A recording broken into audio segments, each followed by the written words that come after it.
Donc, je dis à mon fils, je suis ta maman, papa n'est pas là, mais je veux pas que tu sacrifies ton rôle d'enfant. Tu es un Hmm. enfant, faut que tu pleures, faut que tu sois à l'aise. Et il faut savoir qu'en plus de ça, je suis en PLS, je suis en panique totale parce que on me dit que mon fils fait une dépression. Ok. Et Hmm. il fait une dépression. Et à l'école, aussi régulièrement, on m'appelait, on me convoquait. Il y a un jour, je pense que je l'ai dit, hein, il a écrit dans une feuille, dans une interro, j'ai envie de sauter par la fenêtre pour Oh, rejoindre papa. oh, ouais, Et à ouais, un ouais. moment, en fait, l'idée était de le mettre sous antidépresseur. Et à chaque fois, on me convoquait différents profs pour me dire est-ce que votre enfant ne serait pas dyslexique? Est-ce qu'il ne ferait pas une dépression? Tu vois? Et on me mettait diagnostic et tout. Je me suis dit wow, enfin, tu vois, ça n'allait pas. Tu vois, Hmm. ça n'allait pas. Je me rappelle même un jour, je suis là, je pleure et tout. Je roule, je conduis et je m'arrête. Tu vois, on est à ma douche, je m'arrête d'un coup et tout. Je lui dis, Yael, il y a un problème. Il me fait, ouais, quoi, maman, et tout ça et tout. On revient encore d'une énième convocation à l'école et tout. Je lui dis, écoute, soit t'arrêtes l'école et je te mets en maladie, je te mets en maladie, tu te reposes et tout, et on verra, tu rentreras quand tu seras prêt, parce que l'école, elle te laisse pas le temps d'être l'école ne te laisse pas le temps d'être triste. Et moi, j'ai peur qu'on te donne des médicaments. J'ai peur qu'on te colle des diagnostics et tout. Je veux pas. Qu'est-ce que Hmm. tu préfères faire? Est-ce que tu veux arrêter l'école le temps que tu puisses gérer avec papa? Il me dit, non, maman, si j'arrête l'école et tout, mes amis me font du bien. Ok. Je lui dis, si les amis te font du bien, ok, ça va. Vas-y et tout ça. Mais j'ai un autre problème. Il me dit quoi? Je dis, Yael, le problème, quand je dis ça, en fait, je cherche mes larmes et je suis vraiment, je suis vraiment sérieux, mais je suis vraiment sérieuse, mais j'ai mal. Et je lui dis, si tu sautes à la fenêtre, ok, tu sautes à la fenêtre et tout ça et tout, comme tu as écrit dans la feuille, tu veux rejoindre papa, ok, tu le rejoins et tout, des trucs comme ça. Mais t'as vu quand on est parti au cimetière? Il me fait oui, oui. Je lui dis, mais il y avait plein de gens. Et il y avait plein de gens. Maintenant, le problème, si tu sautes à la fenêtre, tu réussis, et que de l'autre côté, là, tu ne trouves pas papa. Tu ne trouves pas papa et tout ça. Tu vois pas que non seulement tu vas perdre papa, tu vas me perdre moi, tu vas perdre Eliel, tu vas perdre Imani et tu vas être toute seule. Est-ce que tu es prêt pour ça? Il est resté comme ça. Il est resté comme ça. Il est resté comme ça et tout. Il m'a dit, ah maman, j'avais pas pensé à ça. Je voulais juste le rejoindre et tout, mais ah, c'est vrai, si je le trouve pas, rester tout seul et tout. Je lui ai dit, si tu veux, je te donne des astuces pour rester là-bas et tout ça et tout. Il m'a dit, non, non, je serais trop triste sans vous. Oh, wow. Il a arrêté. Très persuasif. Il a arrêté. Mais Ouais. par Mais c'est rapport, bien. Enfin, ouais, il a voilà, fallu ça, quoi. ouais. Par rapport à ça, je suis toujours préoccupée par l'histoire de la fille, de la fille. En vérité, j'étais sûre de l'histoire avec cette fille, mais je n'étais pas certaine. Et donc, avec la psychiatre, on s'est dit que pour apaiser l'enfant, on s'est dit on va contacter cette fille, Hmm. que je devais contacter cette fille et tout. Et moi, j'ai dit, Yael, j'ai très bien compris que tu t'es dit que papa était avec une autre femme, même si c'était le cas, même si c'était le cas et tout ça, papa et moi, on n'était plus ensemble. Et je me rappelle à l'époque, quand on a voulu se remettre ensemble, mon fils m'avait dit, maman, c'est pas une bonne idée. Donc il Hmm. était déjà en fait dans ce schéma où il prenait ma défense. Tu vois, un peu comme Ça y est parti. j'ai pris la défense de ma mère aussi, tu Oui. vois, vis-à-vis de mon père, tu vois. Et là, il me dit, ouais, on va pas le voir. Donc en fait, juste pour moi, en fait, j'allais sacrifier en fait sa relation paternelle avec son père. Tu vois quelle violence. Et en Hmm. même temps, ma mère nous a fait porter ça. Tu vois, ma Oui, mère nous oui. a fait porter ça de devoir en fait d'être dans une position déloyale avec mon père par rapport à elle. Mais c'était légitime, tu vois. On parle pas de, enfin, à refaire ce que j'ai fait pour ma mère, je le referais, tu vois, parce que la souffrance c'était juste pas possible et Hmm. on vient pas dans la vie avec les mêmes cartes. Moi, je viens, enfin, j'ai grandi ici, voilà, ma mère, on n'a pas la même histoire. Donc, bref. Moi, j'ai une histoire différente, donc je peux donner des armes différentes, une direction différente à mon fils, donc je le fais. Exact. Et je lui dis, écoute, papa, même s'il était avec cette femme, ça reste ton papa, et il n'a rien fait de mal. En soi, papa, il n'a rien fait de mal parce qu'on n'était pas ensemble. Tu te rappelles, papa, il avait sa maison, j'avais ma maison, j'habitais avec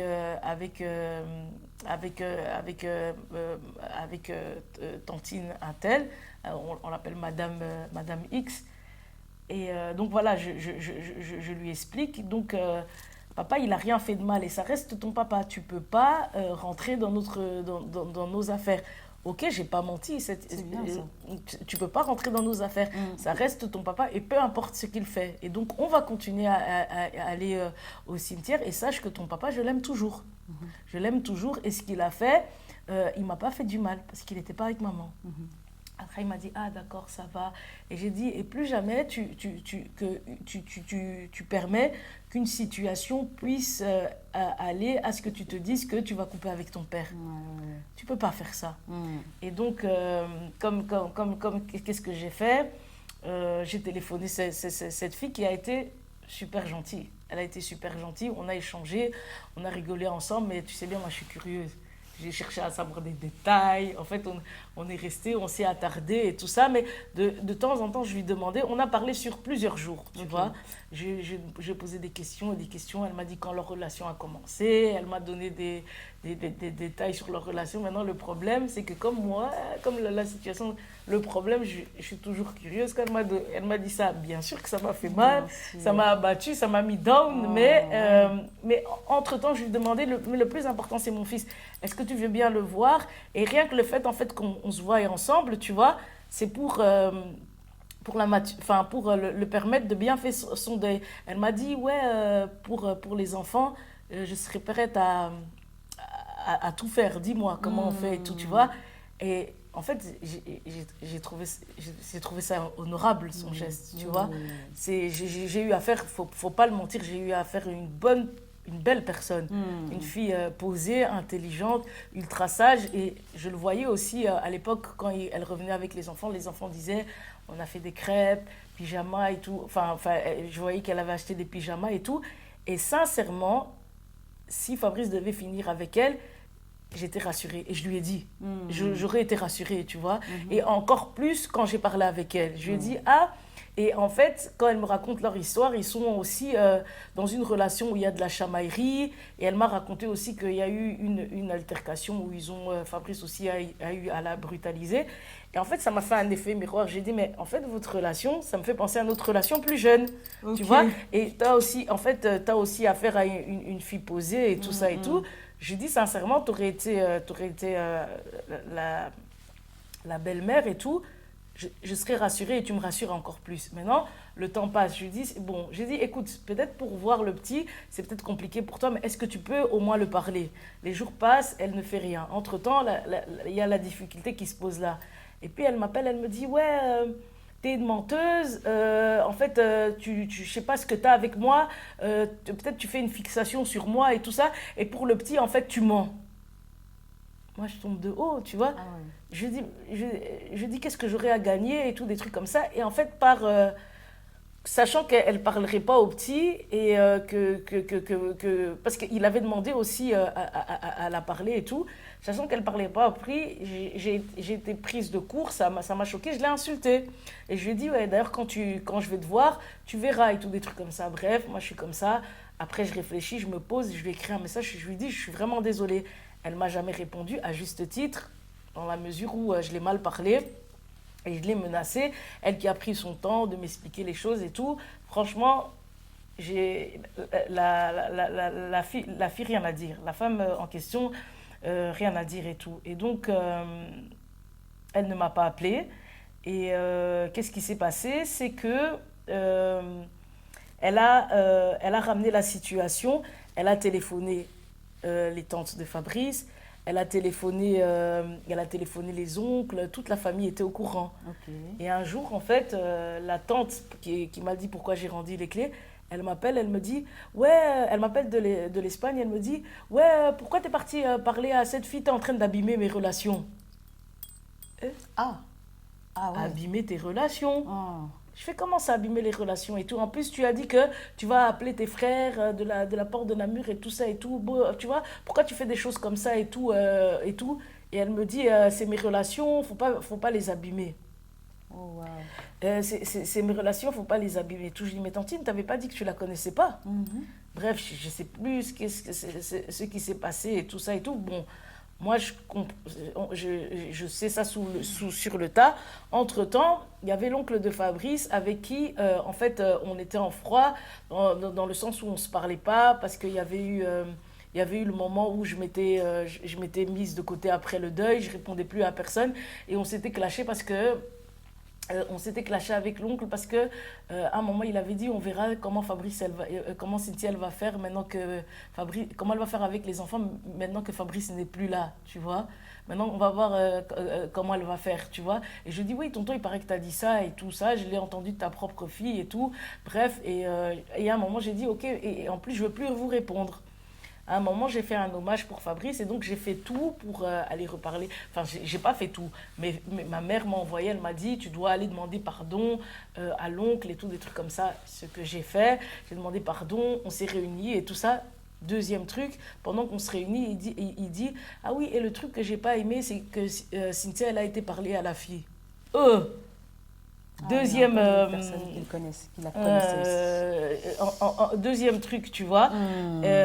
Et au fur et à mesure, tu vois, je vois que toute la famille met ton doigt dessus. La femme de l'oncle, elle me dit, quand je lui en parle, elle me dit ah, oui, Amoukousse, Wana, Zakina deuil et tout ça et tout. J'ai dit bon, personnellement, je la connais pas et tout, mais tu vois, je vois que elle était bien, active. Dans la relation, tu vois. Oui. Et à la base, quand je suis à Fabrice et Vivant, je les appelle tous, ils me disent que personne ne la connaissait, on me dit que personne ne la connaissait, et en soi, la famille sait que Fabrice est en relation, mais ne voulait pas que je rende la dot à côté. Il voulait pas que je rende la dot et même en fait sa tante, enfin la tante, j'ai été en Espagne chez elle, ils avaient fait en sorte qu'on arrange et tout, mais tu sais qu'il y a cette histoire à côté et enfin non, à sorte qu'il arrange, c'était moi qui étais en Espagne et eux en soi ils ont pas bougé, tu vois.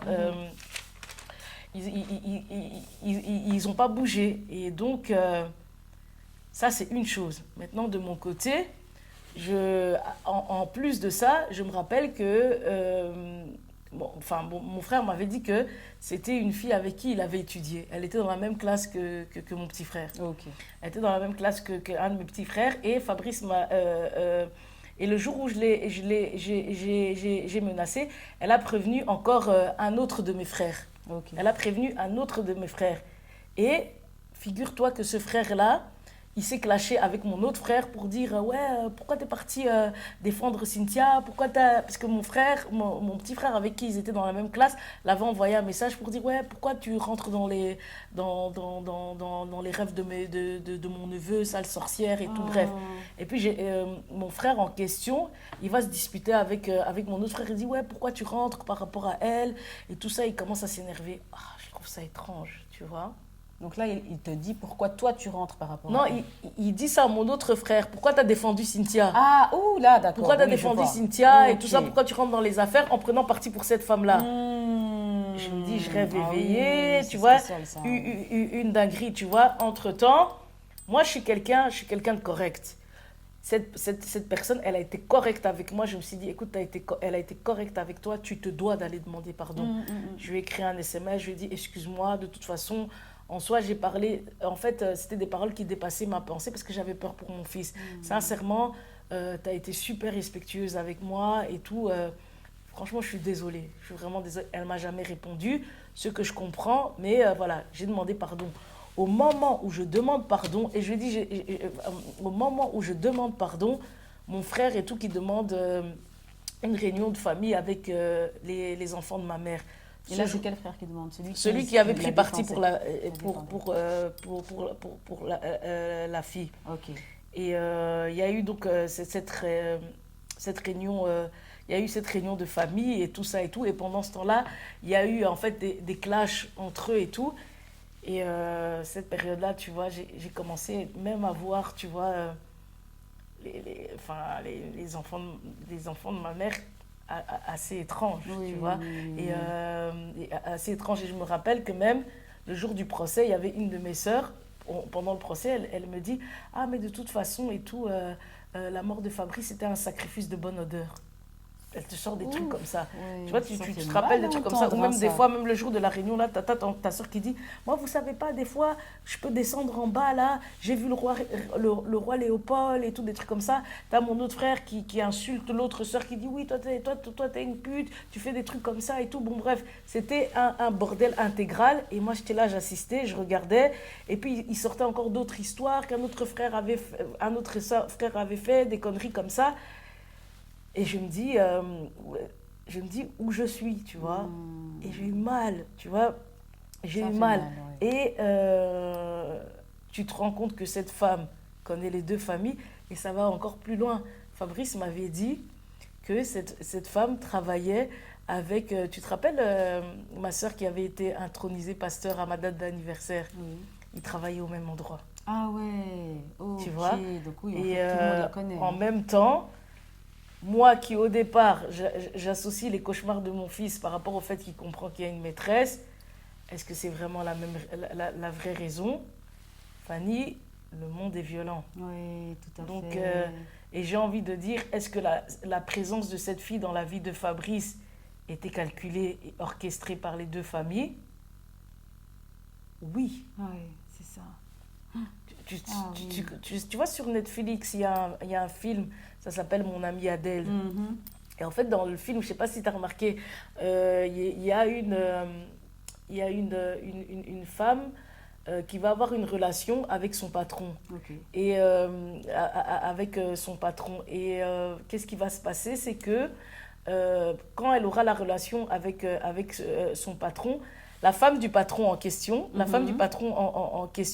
va faire en sorte que avant que la relation se passe, ils se rencontrent. Et donc, la femme du patron va se lier d'amitié avec cette femme. Oui. Ils vont se lier d'amitié avec cette femme. Et en fait, elle va créer les choses pour qu'ils puissent se rencontrer par projection astrale. Ah oui. Et donc, des fois, on croit que cette rencontre est un hasard, mais non. Et quand la Bible dit vous avez des yeux pour voir mais vous ne voyez pas, c'est comme si en fait chaque jour mes yeux s'ouvrent. C'est ça. Et donc en parlant de récompense, Dieu parle, Dieu oui, montre. Et ici en fait je parle de spiritualité africaine que des fois les gens de chez nous ils couvrent ça dans les coutumes. Les coutumes là pour moi, ça part de la spiritualité africaine qui est même de la spiritualité négative dans certains cas. Ouais. Dans mon cas, en tout cas. Donc voilà. Waouh, effectivement, c'est violent et du coup, tu as dû tomber de haut en comprenant tout ça aussi. Hein. Parce que voir tout ça se découdre comme ça, c'est quelque chose.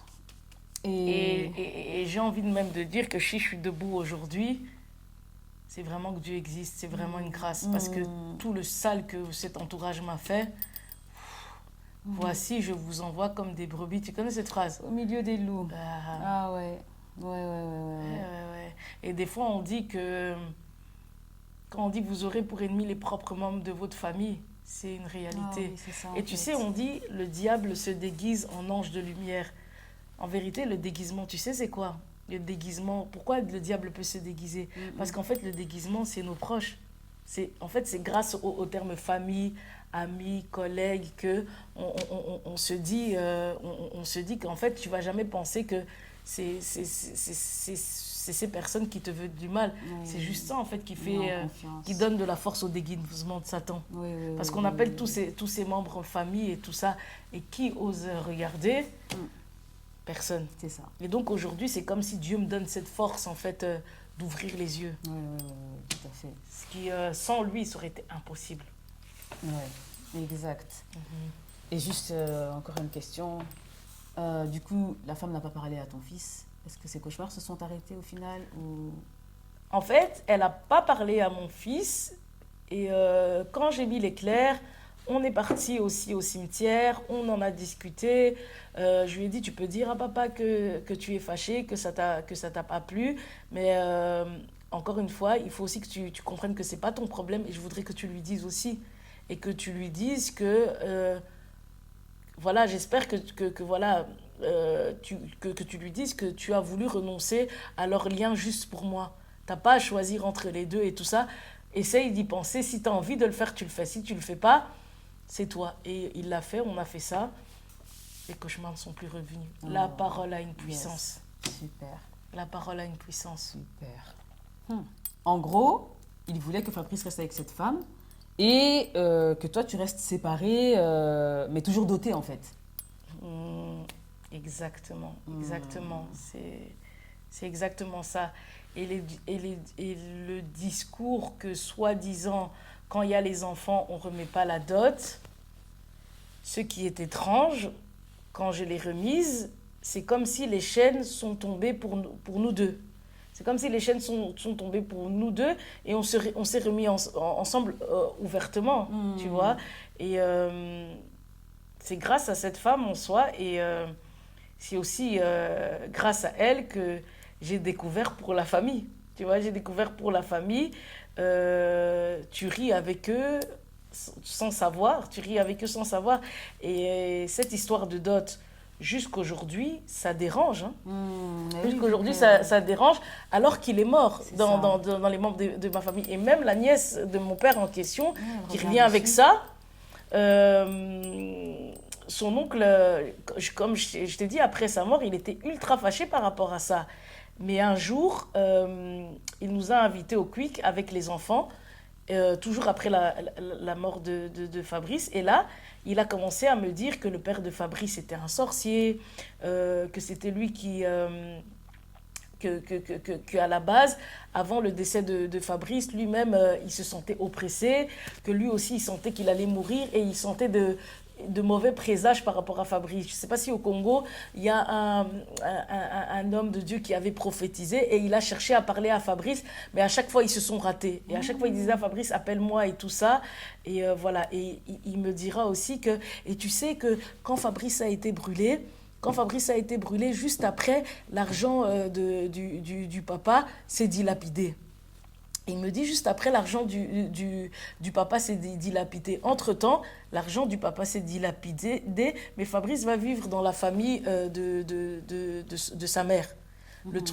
Cette fameuse histoire de matriarcat. Oui. Si ce qu'il dit, c'est vrai et que l'argent a été dilapidé, c'est que...